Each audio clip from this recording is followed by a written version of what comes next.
2025 was a big year. Big for anime, big for video games, big for horrible things happening in the world, and of course, big for the PhenomSage YouTube channel. Wait. What? Where are the videos? That can't be right. Hold on. Maybe on the second channel? Oh. Oh no. Guys, I think I fell off.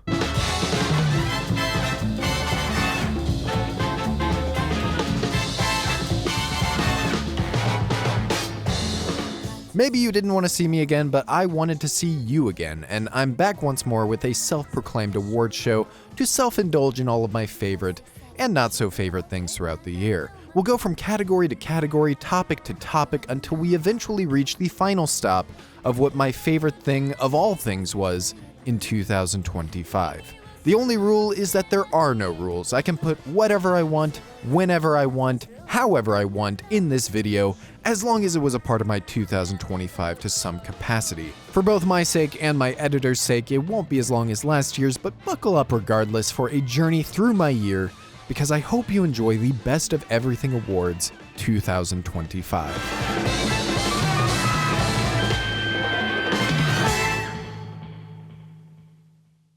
Not to immediately sound like a snob, but animation is becoming harder and harder for me to appreciate as I watch more things.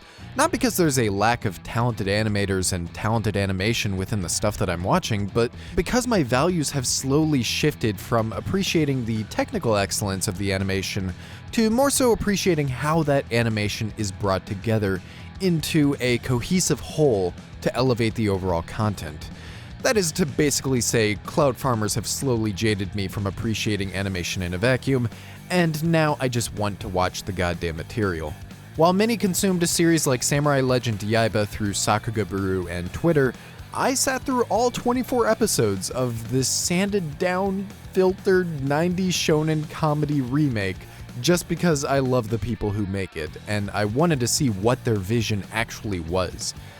Spoiler, it was fucking boring, but goddamn, it was a beautiful boring.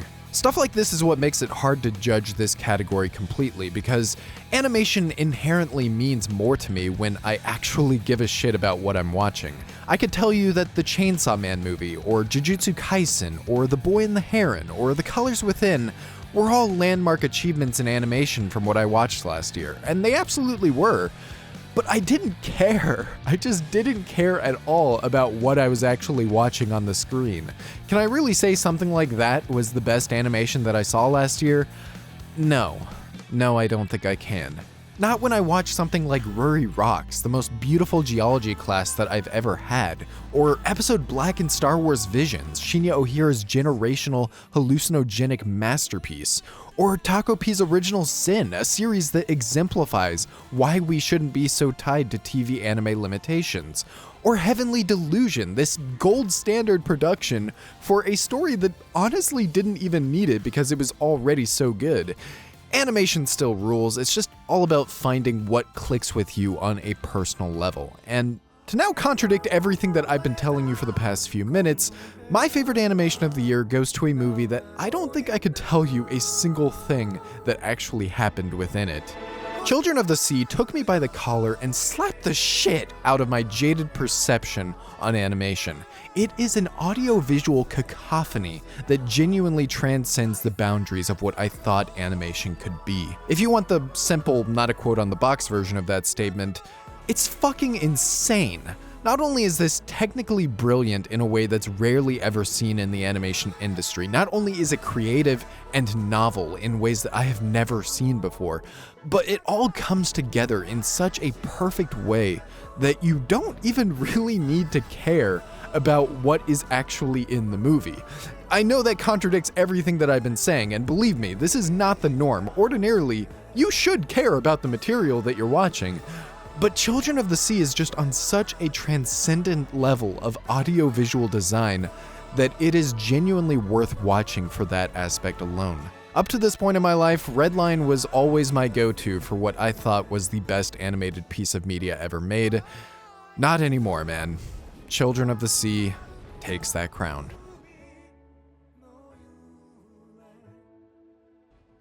Look, I know I said some things in animation that might paint me as just this cynical asshole that doesn't appreciate art. I promise that's only partially the case. So let's move over to something that, on the contrary, I only find myself loving more and more as I explore film and anime. Direction, baby. Now, those tribalistic Twitter goblins have definitely gotten their clout for directors as well, and let's be honest, I didn't exactly stop them when I made 3 very popular videos about Megumi Ishitani. But strangely, I haven't grown as weary of it in this case because I think direction is still very underrated and also very misunderstood. I think what a lot of these people think of when they think of direction is how cool the shot is, or how wild the transitions are, or the aspect ratio, or the cinematography. And while those things definitely go hand in hand with direction, I also think there's parts of direction that go so unnoticed because they're supposed to blend into the actual content to create this cohesive vision. And in my opinion, a director fails when their vision is so jarring and so incongruent from the content itself that it becomes distracting. Not to time travel in the future here, but there's a certain episode of Fate Strange Fake that just came out recently that is being heralded as a masterclass in direction and storyboarding. And while the technique is obviously incredible, it's also very distracting and overindulgent in a way that I think the director actually did a disservice to the content itself. Like, we get it. You can create these ostentatious, visually interesting, out there shots. You don't need to do it every 5 seconds of the episode. On the other hand, the best directed stuff that I watched in 2025 was often very understated in its technique and ability. There's an anime called Mushishi that is a beautiful, haunting series about a man who travels the world helping people who deal with supernatural problems related to these things called mushi. And it's one of the most interesting series that I've seen in that it somehow combines these chill, slice-of-life vibes with the absolute horrors of the natural world. And it balances those two tones so perfectly through its visuals, through its music, its editing, through everything, in a way that speaks highly of the direction of the series.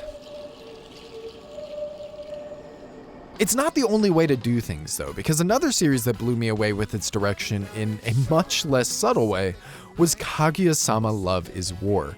That's right, I finally watched it, i.e. I finally traded somebody to watch it, i.e. I was finally pressured into watching it, and it was about as excellent as I expected it to be. It's everything I love in anime. It's wholesome, it's sincere, it makes me feel like Ryan Gosling in Blade Runner, and above all, it's quite possibly the funniest anime that I've ever seen. And surprise, surprise, that's not just because the source material is also really goddamn good, but because the director of Kaguya-sama is a certified legend.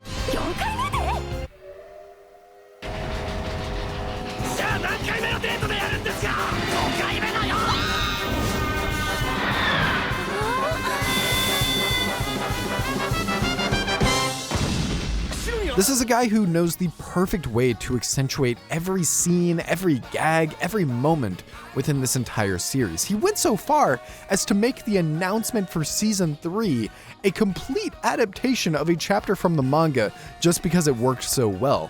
Why the hell is an announcement PV one of my favorite episodes of 2025? Kaguya-sama truly was the gift that kept on giving all the way to the very end, and if I had to give this award to an anime, I would probably give it to this one. But I won't, because I am a filthy normie who watches filthy normie movies, and I would be lying to you if I didn't tell you about Birdman. Back in 2014, I was salty as hell when Birdman was sweeping the Oscars and stealing awards from my precious, precious Whiplash. But now, a decade later, watching Birdman with fresh eyes, unclouded mind, and an even stronger eye for direction, I can honestly say, yeah, Whiplash still deserved those awards, but Birdman is a very close, incredibly well-made second. The entire pitch of this movie is that you're watching a story unfold over a continuous one-shot take. Time still passes, POVs are still switching, but you are always locked in on this singular take through the wild ride of a washed-up movie star trying to prove himself in theater.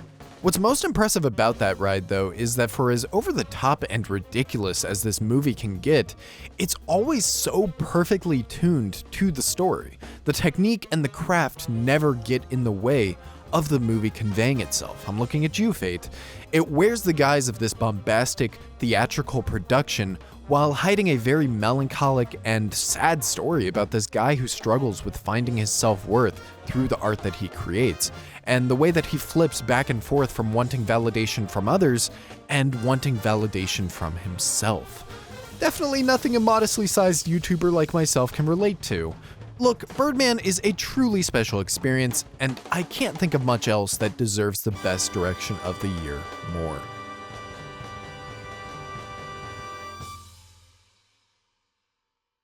The elephant-minded of you will probably remember that last year we split Best Music into two separate categories, one for anime and one for video games. There was just simply way too much to talk about in that year, and thus a big category just became two even larger ones. Thankfully, or maybe not so thankfully, this year is easier because I just didn't hear as much noteworthy music. That's not to say there was nothing. Dangers in My Heart actually restored my faith in Kensuke Ushio after a streak of what I can only generously describe as mid. Abzu and Halo were pretty good video games that just so happened to have unfucking believably good OSTs, and Turn A Gundam puts another feather in the objectively greatest composer of all time, Yoko Kanno's legendary cap. I'm almost caught up, man. There's not many soundtracks of hers left that I haven't heard. However, if there's one soundtrack that I saw the most people gravitating towards in 2025, it would most certainly be Lorien Testard's work on a little game of the year by the name of Expedition 33. For months and months, I had heard the praises sung for this game, and it really did feel like half of the glazing for it revolved around it apparently having the greatest video game soundtrack of all time. I don't know if I would go that far. I mean, we just got Rebirth soundtrack last year, but there's no denying that Expedition 33's soundtrack was on an entirely different level. The area themes, the boss fights, the leitmotifs around every corner. It's truly top-tier stuff. I understand the glazing 100%, and if I had to give this award to a piece of media, I would probably give it to this one. But I won't, because I'm a filthy normie who actually listened to filthy normie music in 2025, and there was an album that I listened to that blew me away that I think deserves it even more. Hi everyone, PhenomSage Tano here, internet's busiest music nerd, and I'm here with a review of the not-so-new Underscore's album, Wall Socket. Listen, I don't know music, I don't know albums or EPs or singles or whatever. All I know is that this popped up on my Spotify shuffle back in the early parts of 2025. It was probably around 9:17 p.m. I was on my commute back from work, Cops and Robbers started playing, and I instantly became a fan of Underscores.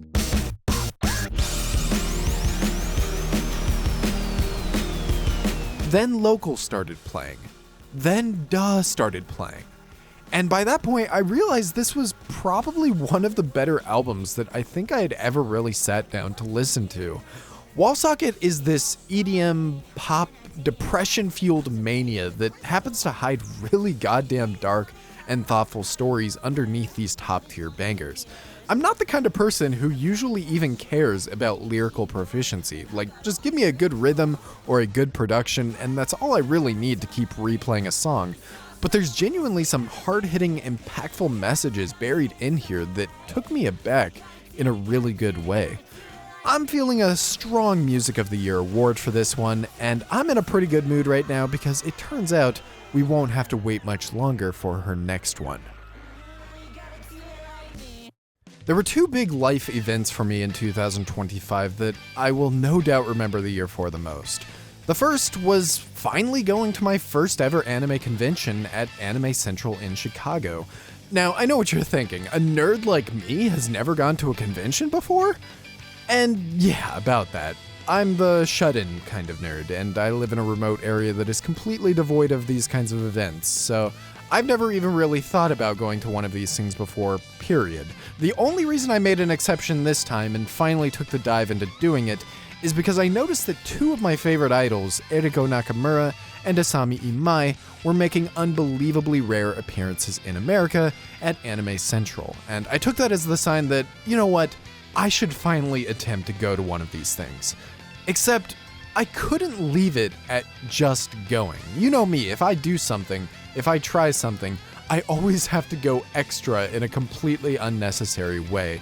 And what ended up happening was I repurposed an old Saitama hoodie that I had bought years ago, shaved my head, and went to this convention in about the laziest cosplay that I could muster. There was even a single person there as I was roaming the show floor who looked at me, they complimented my outfit, and they said that they like One Punch Man too, so you know what? I'll take it, dude. That was already better than what I was expecting. The panels that I attended were a really good time as well, especially the Eriko and Asami Imai one. Those two are just natural-born, charismatic superstars, and it was just really cool seeing how many Idolmaster fans there are, even in America, where there really shouldn't be any. The cosplayers were awesome, checking out the rest of Chicago was cool too, but the real highlight of the trip for me, by far, was just so happening to run into my good friend Wilson and a bunch of people from the R Anime Awards. I had a great time eating dinner and hanging out with them, so if any of you guys are watching, I love you, and thanks for the great time when I was out there. Hopefully we can do it again.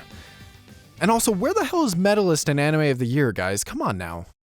However, there was another event in 2025 that somehow left an even bigger impact on me. When you hit your 20s and you're thinking about what you're actually going to do with your pathetic life, there's really only two things that you can do. You either go to college for a degree that'll ultimately do nothing for you, or you spend all of your savings to go on a Japan trip, baby. In 2025, I went on my third Japan trip. And it was my favorite trip yet, man. If I've said it once, I'll say it 1,000 times. Japan is the kind of place that I don't think I'll ever get tired of visiting. I've already spent months of my life there across all of my trips, and I think I could spend months more just in a single prefecture of Tokyo. There is so much culture, so much history, so many restaurants and landmarks and things to see. And of course, obviously, there is so much weeb shit, more than my wallet could possibly handle. This trip though, I made it a point, along with all of my usual return spots like Kyoto and Numazu, to visit things that I had never seen before. I went to see the Gundam Unicorn in Odaiba. I went to the Torii Gate on Miyajima Island. I met up with friends and had a great time trying new food, going to the Tokyo Skytree. It was the best. But there was one other thing that I did that you might be aware of if you watched my last video. Along with everything else I did on this trip, I finally achieved a dream of mine that I've had for many years. To finally climb to the top of Mount Fuji and watch the sunrise. I'm not going to repeat everything that I said in that video, but this was mentally and physically probably the hardest thing that I've ever done in my life. But it also ended up being one of the most satisfying. This is the kind of experience that really does stick with you for the rest of your life. And more than anything else, I was just really surprised by how communal of an experience it was. I didn't climb with anyone else. I was actually quite alone for a lot of the trek upwards just because I took it so slow, which was a really cool and relaxing vibe in its own right. But as I made my way up, talking to various people, getting stamps on my walking stick, and having a Japanese woman appreciate my Ojomajo Doremi shirt, I realized how special of a thing this was for everyone here. We were all making our way to the same destination, and it kind of felt like we were all in it together. In the early morning, as I woke up in my hut after getting 2 hours of sleep, seeing everybody around me prepping all of their stuff to make that last climb up before the sunrise, the sight of this trip that I will never forget, even more than the sunrise itself, is the vision of just seeing everyone's lights climbing the mountain in a single line all the way to the top. It feels like something out of a movie, man. Not even feels, it literally is a shot in Yama no Susume, and that imagery is not embellished at all. It literally looks like that, and it is the coolest shit ever. I really do feel like I've entered a new arc in my life after this year. I still have my shaved head from Mason, I still have my walking stick and pride from Mount Fuji, and at this point all I'm trying to figure out is how we can possibly top this for PhenomSage Shippuden 2026.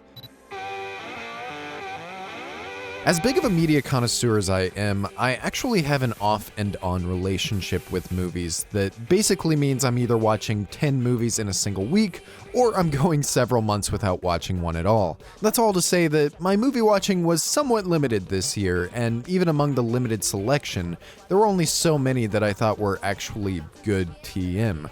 I wish I could say my most anticipated movie of the year, James Gunn's Superman, made it into my favorites of 2025, but that would be copium because it was fine. It was good, but I was definitely expecting more, especially coming off of how much I've enjoyed Gunn's previous projects, like Peacemaker, The Suicide Squad, and Guardians of the Goddamn Galaxy Volume 3, man. What happened, Gunn?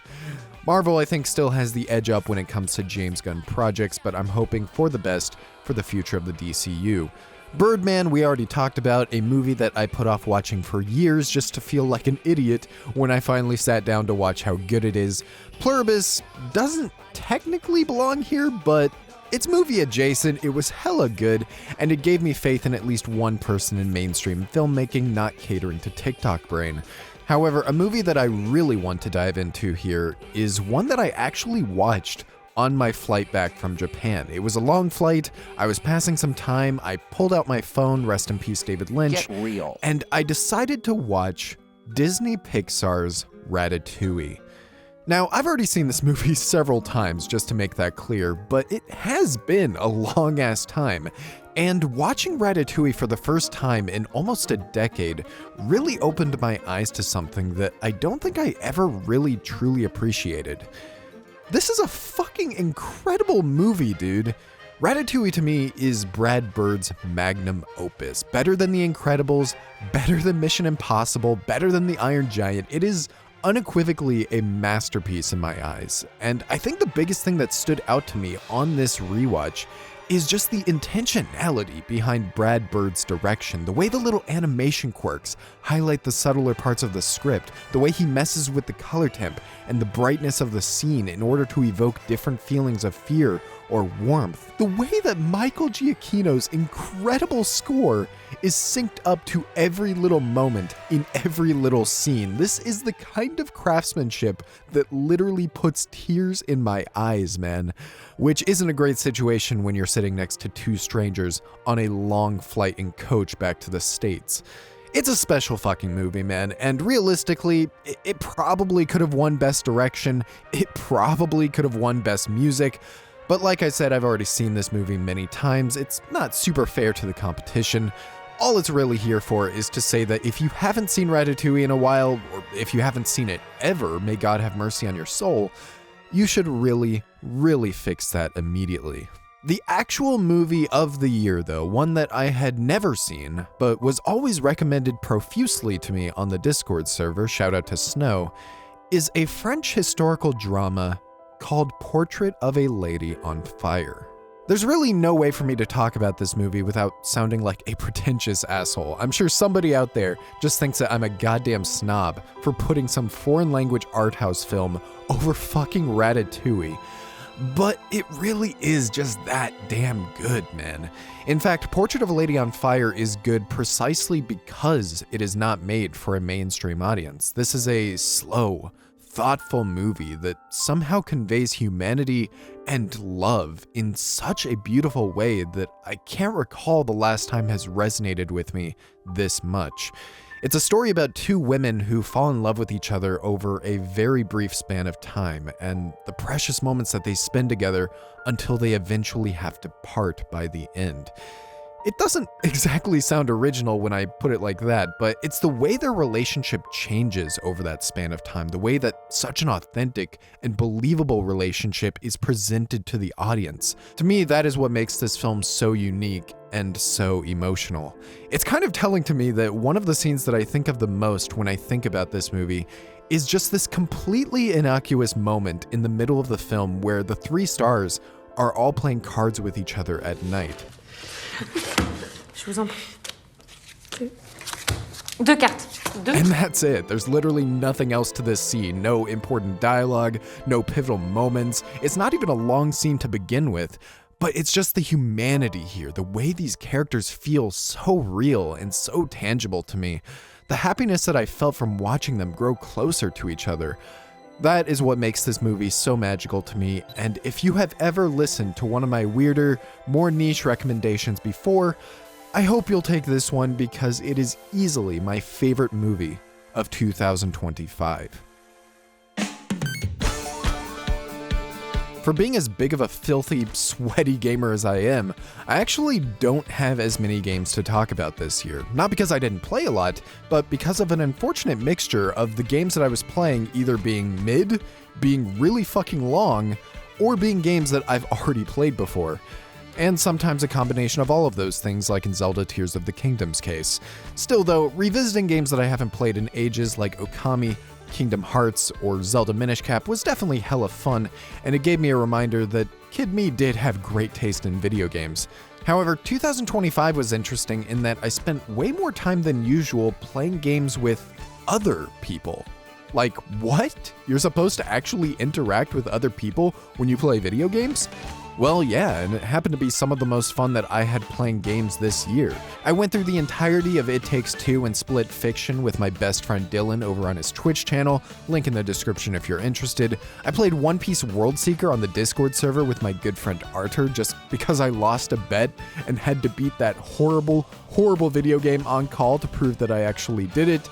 And appropriately, I played a mountain climbing game called Peak with a bunch of my friends, which ended up being the most fun experience of them all just because Peak is pure unadulterated friend slop, and they really do know how to make fun games where shit like this happens and you're just dying. You need to see what happens when you like stand in front of it when it blows up.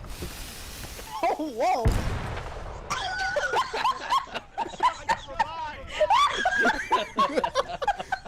One of the best experiences, though, that I didn't share with anyone, that you really shouldn't share with anyone because it's the kind of game that is way more engrossing when you're reclined in a couch playing it at 11 o'clock at night, is Resident Evil 4 Remake, baby. This isn't a super scary game by any means, but it's definitely a deeply atmospheric one that I truly loved from beginning to end. The breakneck pace that you're moving through these levels, the progression in your weapons and inventory management, the surprisingly competent exploration that reminds you that you can have meaningful exploration in a game without needing a slop open world with hundreds of hours of filler content. The game is fundamentally flawless for me in all of its inner workings, and it's really that main character Leon that completes this entire package. This goofy, charming movie star of a main character that spouts one-liners at every turn in this horrifying predicament. It's that role and his endearing relationship with the other lead character, Ashley, that really completes this experience and made it one of the most enjoyable games that I got to play. There is another, though. A game that, by all intents and purposes, should have been a pretty underground, niche, only for the real ones release, and yet ended up being one of the most discussed, beloved, and acclaimed game releases, which put it on a pedestal that eventually received the coveted Game of the Year 2025. Clair Obscur Expedition 33 is a game that surprisingly doesn't need an introduction. You've seen this game, you've heard people talk about it, you know what it is, but the question you're probably asking if you haven't already played it yourself, is it actually that good? Does it really live up to all of that hype and all of that praise that people continue to shower it with? Well, yeah, it's pretty damn excellent. Expedition 33 is a cheat code for me because it's essentially a love letter to so many of my favorite games of all time. It really does feel like a video game that was made out of a pure, unadulterated passion for JRPGs. The combat is a fresh and interesting melding of some of my favorites like Persona 5 and Paper Mario. The ability and progression system are literally an evolution straight out of Final Fantasy IX. The story evokes works like Final Fantasy X, Omori, Metaphor ReFantazio.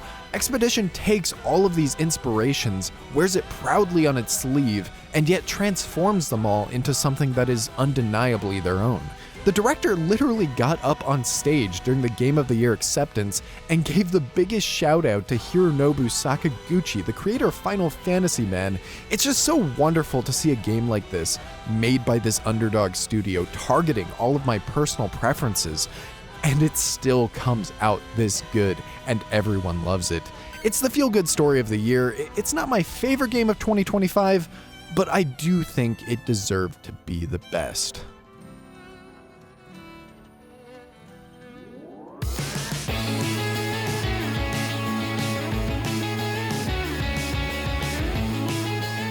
I'm gonna keep it real with you guys. I watched a lot of anime in 2025. Most of it wasn't from 2025, but I watched a lot of it nonetheless. 200 episodes of Sailor Moon, done, eviscerated. 50 episodes of Soul Eater, done, devoured. 50 episodes of Turn A Gundam, done, turned. 100 episodes of Gintama, done. Well, okay, not really done. There's still a ton left, but I'm loving what I've watched so far. The point is, there's a lot of weeb shit in here, and I had to narrow it down to the best of the best that left an impact on me personally.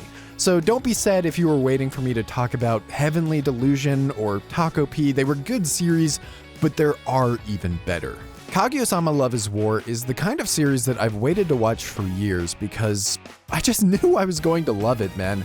I watched 3 episodes of it back in 2019. I made a video saying that you should watch it above everything else in that season, and then I just never watched any more. And I always kept it in my pocket because I needed a break in case of emergency anime in the midst of all the mediocrity that I usually watch. I was going to put it off for even longer, but long story short, I ended up getting roped into watching it this year. I sat down to watch all 3 seasons and the movie special, and it's about as amazing as I expected. Not to repeat myself too much from earlier, but this is quite possibly the funniest anime ever made, now dethroning my previous GOAT Konosuba. But what surprised me wasn't the comedy or the entertainment value of the series, it was actually the emotional component. There's a very real heart to Kaguya that keeps the series alive, even when it falls back into a routine. Anecdotally, I also recently sat down to watch Spy Family, and I kept noticing how similar it was to Kaguya on a conceptual level, the idea of this gimmick being the driving force of the story. The difference between them, though, and what puts Kaguya on a much higher level in my mind, is that Spy Family never really bothers to evolve in that formula. It never develops the characters, it never changes up the storylines or how they react to things around them. It just never really tries to be more than what it starts at. Kaguya, on the other hand, is constantly changing. It adds more players to the main roster, it changes your perception of all of their dynamics on a regular basis, it actually develops the romance and the relationship without dragging it out for eternity. I'm looking at you, Dangers in my heart. It's just exemplary, man. And the movie, after season 3, The First Kiss That Never Ends, was probably my favorite piece of Kaguya content yet. I know there's not much left. I know they're probably fucking up the adaptation with the way they're cramming the rest of the story into these movies, but I don't care, man. I was born to consume Kaguya-sama content. Mushishi, on the other hand, is a funny follow-up to Kaguya-sama because it's essentially the complete opposite. Where Kaguya-sama is constantly changing and evolving in its formula, Mushishi is basically the same deal every single episode. Where Kaguya is overwhelming and fast-paced, Mushishi is slow and methodical. Where Kaguya is insanely funny and witty, Mushishi is honestly pretty dry. They're so different from one another, and yet I would be lying to you if I said I didn't enjoy Mushishi just as much. I mentioned this back in Best Direction, but Mushishi's greatest strength to me is in how it's able to take these weird and sometimes frankly horrifying stories of the supernatural and turn them into these comfy bedtime stories. This is why you'll often see Mushishi referred to as an Iyashike series, which more or less means healing or relaxing. Because for as scary as these stories can get, or how gross the mushi that you're dealing with are, Mushishi has a soothing, almost hypnotic quality to watching how Ginkgo deals with it every single time. Mushishi is rhythmic, you can always count on it to be a certain way, and that's what makes it so comforting. But what stops it from ever feeling predictable or boring, like in Spy Family's case, is the actual nature of the supernatural mushi. Learning about new species every episode gives Mushishi an almost nature documentary vibe, and the kinds that you see vary so often that it always keeps you guessing how a story is going to unfold. Whether it's about a snail-like mushi that burrows into a shell-shaped organ in your ear and removes your hearing, or the literal manifestation of a rainbow that snakes its way across the sky. Mushishi just has an infinite appeal, as in you could make an endless number of episodes in this world just following Ginkgo as he fucks around solving people's problems and uncovers more and more mushi, and I would eat it all up. Unfortunately, we don't live in that kind of world, and there are only around 50 episodes of that sweet Mushishi goodness to enjoy, so I had to spend some time diving into other things. Konosuba may have been dethroned, but watching Konosuba Season 3 for the first time was a return to cinema that I've desperately been needing. Skip and Loafer was sincere and heartfelt in a way that anime rarely ever is. Memories was two pretty good short movies, and one that genuinely stands among the best short films that I've ever seen. Shout out Satoshi Kon. And Apocalypse Hotel was hilarious, emotional, and like 5 other adjectives, all combining into one of the freshest and most original anime that's come out of the industry in a long time. Seriously, these are the kinds of shows that remind me why anime originals are only becoming more and more important in a wave of commercial slop. None of these were my favorite though, and if you're on the Discord server, if you follow me on Twitter, hell, if you picked up on the Oda level foreshadowing that I dropped earlier in the video, it shouldn't be a surprise what actually is. When Medalist was first announced, I and several friends of mine felt excitement and then doom when we saw that this long-awaited anime adaptation would be handled by Studio Engi. If you were to make a list of ideal studios to adapt an incredible manga, Engi would probably be right next to Polygon on the tier of, I'm gonna go kill myself now. Even as Medalist released and I continued to hear good things about it, I kept putting off watching it because I couldn't decide if I wanted to read it at its peak before experiencing it in what I assumed would be an inferior form. Eventually, I bit the bullet, I fell into the hype, and I began watching the Medalist anime, and god damn it, they did it. When it comes to Medalist as a series, you are getting one of the finest sports shonen stories ever made, in my opinion. Like in all good sports shonen, this is a series where you are rooting for literally every character on screen. You're rooting for Inori as she works double or triple as hard to catch up to the people around her. You're rooting for Tsukasa, who coaches Inori with all of his heart to give her the life and career that he could never have. You're rooting for all of these other skaters that she crosses paths with as you unpack their own personal motivations and reasons for skating on the ice. And you're rooting for Studio Engi, a team that by some kind of miracle has made an adaptation that is actually good. While Medalist isn't ambitious both from an animation perspective or a directorial one, what they've done here is something that is still competent and conveys the story as it's needed. You have great artwork and great drawings that highlight the important moments well. You have an incredible soundtrack by Yuki Hayashi and great screenplay by Juki Hanada that complement the story wonderfully. And you have the skate sequences. This is where I think Medalist really made a name for itself over the season as it was airing, because when you hear Studio Engi and CG skate performances uttered in the same sentence, you think of some nightmare scenario. You think of cost-saving measures that were done cheaply to spare effort on the animators. But no, dude. Medalist has some of the most breathtaking CG performances that I have ever seen put to TV anime. The direction and cinematography, the music, the choreography, we're talking Studio Orange level stuff from a studio that has never attempted work of this caliber before. Not only are they always just visually great to watch, but it has that Your Lie in April effect of always being used flawlessly to convey the story and the characters entirely through these performances. At its heart, Medalist is a story telling both its characters and its audience that it's never too late to chase after your passions.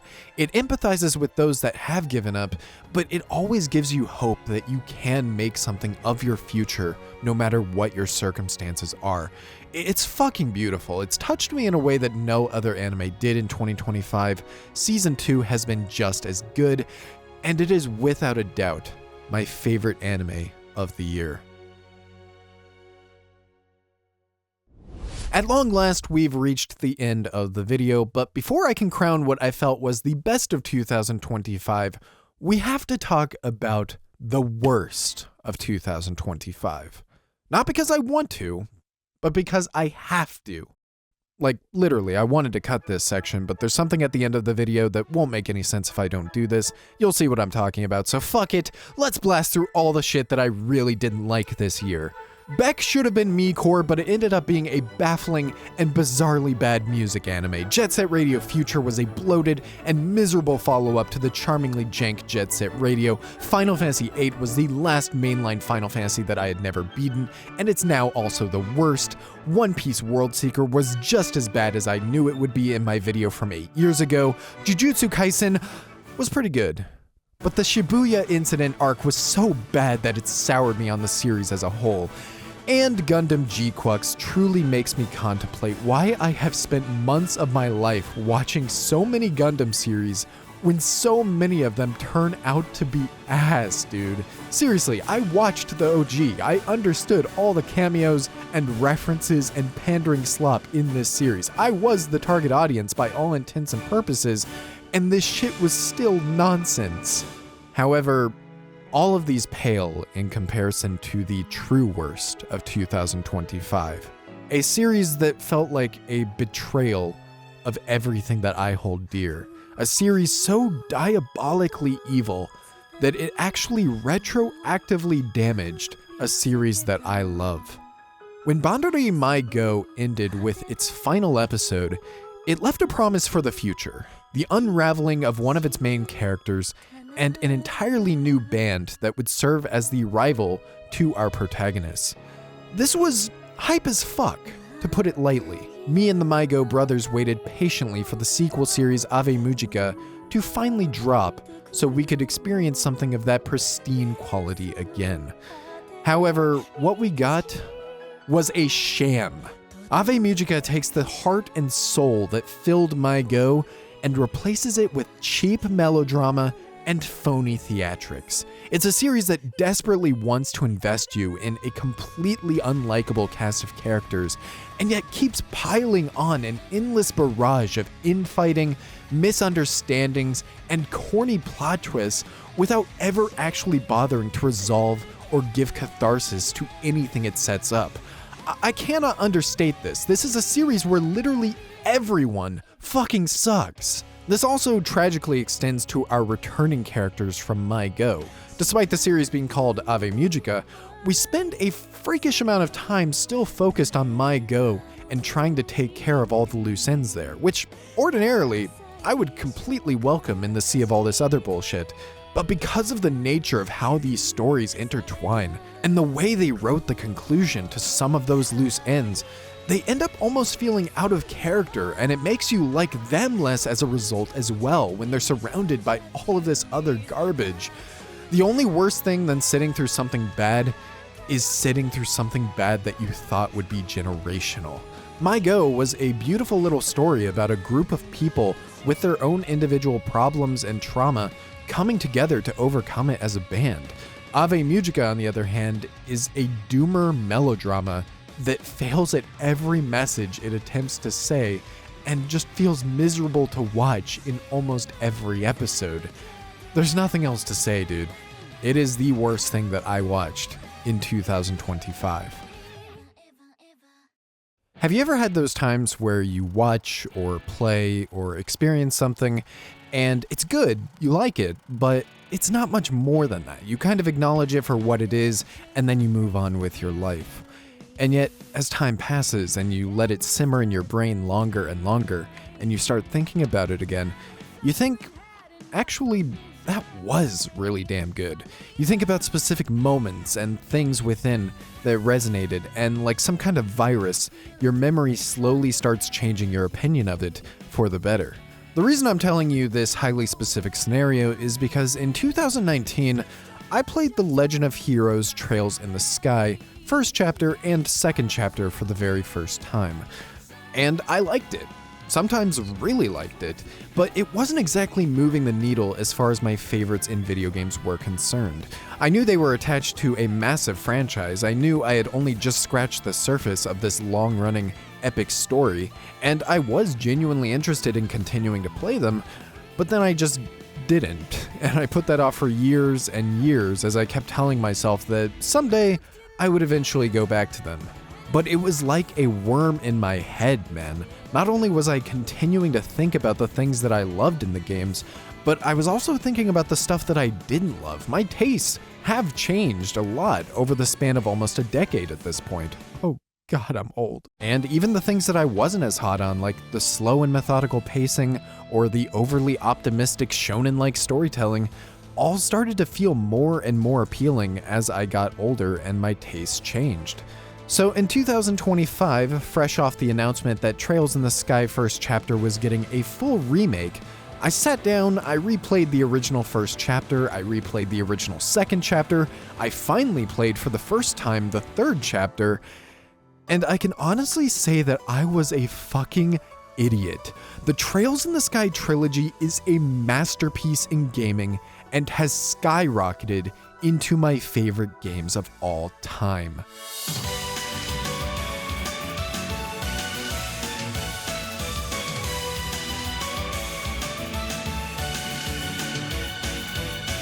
There is a lot to dive into about what makes this franchise so special, but the number one hook that I see people mention all the time, and it's what initially got me interested in the franchise as well, is that it's essentially the One Piece of JRPGs. That is to say that this is a franchise that currently has a total of 13 long fucking games that are all connected into one grand plot. I'm not talking just cameos or references or little Easter eggs. I'm talking about a genuine epic that unfolds across decades worth of video games. Characters that carry over from story arc to story arc, events that you'll hear about in the first or second game that end up being a much larger deal 5 or 6 games down the line, all interwoven around this massive continent with a geopolitical timeline that is constantly unraveling. It's the kind of ambitious undertaking that you would really expect only possible from a much larger studio, and yet a much larger studio would never take this kind of risk, the risk of releasing a new game in 2026 that you need 12 other games of prerequisite knowledge in order to actually understand. The Trails in the Sky trilogy is the very beginning of this epic, and it's all set around the country of Liberl. And over the span of these 3 games, you truly become immersed in this setting. Every NPC has a name and a story that carries over from game to game. Every city has a history and a place within the world.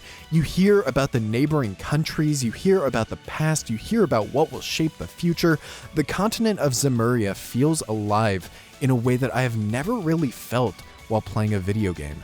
However, that's only scratching the surface of the appeal in this series. The One Piece comparison is even more accurate than you realize, because just like One Piece, even though it has this massive storytelling, massive world-building appeal, the core of the series, and what makes it shine so brightly to me, is its incredible cast of characters. Trails in the Sky honestly has the best main cast that I have played in a JRPG, period. By the end of Trails in the Sky the Third, you will be crying over every single one of your main party members. The way that this series is able to intertwine all of their beautiful individual stories, their motivations and paths and specific dynamics, all intertwined around this much bigger story, one that gradually becomes larger and larger in scope.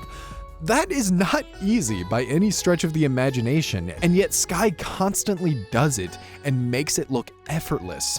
I love them so much because these characters feel so authentic, and they feel like they exist even when I'm not looking at them. You'll have party members leave and rejoin as it makes sense within the story. They all have their own cliques and dynamics and friendships that don't revolve around the main protagonist.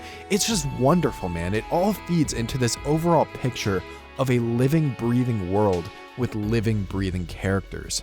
So at this point, I'm sure you're probably thinking, okay, this sounds awesome, Phenom. You're the best at selling things to people, and also you're looking very handsome today. But what's this I heard about a remake? Do I just start there? Do I play the originals? I require your further guidance. Well, thank you very much, and that's a great question, because along with my replay of all the original games, I also made time to play the remake of First Chapter that just came out in 2025 as well. And I loved it, man. This is a beautiful, near one-to-one adaptation of everything that makes Trails in the Sky so great. This is my actual favorite game that came out in the year. Sorry, Expedition 33. but I still like the original game more, and I'll tell you why. There is a subjective charm that comes from playing an old-fashioned game like Trails in the Sky. Like, I know everyone has their own tastes, and not everyone is going to love the look of these big-ass chibi dolls walking around an old 3D environment. They're wrong, of course, they have bad taste, but I know that not everyone is into that. However, there's still one big aspect that I prefer in the original game that I do think is more objective: the voice acting. I've been neglecting to mention this, but the big difference in my playthroughs from all the way back in 2019 and my new playthroughs last year is that I installed a little something called the Evo voice acting mod. The original PC version of Trails in the Sky natively has no voice acting at all. This is a text-based story. You better start imagining those voices and imagining them well. However, there was a re-release exclusive to Japan on the PlayStation Vita that went through the insane effort of voice acting the entire experience. I'm not just talking about the main story either. I'm talking side quests, NPC interactions, everything, dude. They went to such an absurd length voice acting this entire trilogy that it almost becomes a JRPG-like visual novel, especially when you consider that Trails games already have some of the longest game scripts in the medium. There's a lot of goddamn text in this game, and a lot of voice acting as well. Playing the games again, but with full Japanese voice acting for everything, was actually transformative. This changes the entire experience in a way that I genuinely cannot even describe. Not only were all of my favorite moments and sequences acted and captured better than I could have ever hoped for, but even a lot of the moments that I didn't even pay much attention to were elevated to such a degree that I can't even count the number of times that I was crying to scenes that I had completely forgotten about. それから泣きじゃくる私に大好きな子守歌を歌ってくれて、それで It's not an exaggeration to say that the voice acting was a large part of what made me fall in love with these games all over again. And that's what makes it all the more unfortunate that the Trails in the Sky remake not only has worse voice acting, but also a lot less of it. Putting aside the fact that they did recast all of the characters in Remake, and they almost all universally sound worse compared to their originals, I know that's subjective, nobody has to agree with me, but what isn't subjective is that the game's story just doesn't hit as hard when you don't have that universal voice acting experience. No side quests are voice acted, no NPC interactions are voice acted, even large parts of the main story aren't voice acted, and in the worst case, are voice acted by half of the characters and not by the other half. Like, what is going on here? 遅すぎる時間ではないかしら。 For the longest time, this is what stopped me from just no-braining it and recommending the remake to everyone by default. That was until I learned about another mod. A mod that is somehow able to transfer the entire Evo voice acting into the remake script. It's all here, man. The complete superior voice acting experience is all here, and it is glorious. I do still think that the original is my preferred version, even with that mod, just because I love the improved localization and the old school charm and the portraits and just everything that is unique to the original game. But having the Evo voice acting inside the remake completely solves my biggest issue. It's a complete game changer, and I cannot recommend it enough if you are starting this journey. Trails in the Sky is everything that I love in stories. It's adventure, it's romance, it's comedy and drama, the ever-expanding world, the way our characters are constantly developing and changing. It's overwhelming and enticing in a way that I haven't experienced since I first got into One Piece so many years ago. I'm currently in the middle of the Crossbell arc. There's so much more to play, so much more story to unpack. I can't wait to dive in further. I can't wait for Second Chapter Remake later this year. I could gush about this series for an eternity because it was undeniably the best of everything that I experienced in 2025. Thank you all so much for watching this massive video. I swear I tried to cut it down from last year's, but god damn it, I just can't stop myself from yapping. If you follow me on Twitter though, then you know that I've set the lofty goal to release 15 videos this year. I don't think I've uploaded that much in a single year since the golden age of weekly anime reviews back in 2018. And I know last year I also made some lofty promises about releasing videos, and we saw what happened there. So this year I wanted to add some stakes to it to make it a bit more interesting. Let it be known that if I do not upload 15 main channel videos by the end of the year, December 31st, I will upload a mega deep dive review of every single episode in Bandori Ave Mujiga. I don't want to do this. I don't want to even think about that series again, but I will do it if I fail. However, if I succeed and upload at minimum 15 main channel videos before the end of the year, then I get to make a mega deep dive review of every single episode in my favorite anime of all time, The Idolmaster 2011. You guys don't understand. This is the real enticing reward, because I know that nobody is going to appreciate or click on that video except for me. Under any normal circumstance, I don't think I could justify making that time commitment for a video that nobody is going to watch, but I will treat myself if I actually manage to upload 15 videos. Lock it in, there's nothing else to say about it except that I will see you on December 31st. All that aside, I do want to get real here for just a second. I can't thank you guys enough for sticking around with me and still watching the stuff that I make, though. I'm probably never going to talk about this again, so if you want the really real and really short version of why there weren't any videos last year, I just got kinda depressed, man. I got this stuck feeling, not just with YouTube content, but in life. I wondered why I was in the place that I was in and where I could possibly go to escape that, and it just led me to using a bunch of different things as escapism and neglecting a lot of stuff that I should have put more time into, including YouTube.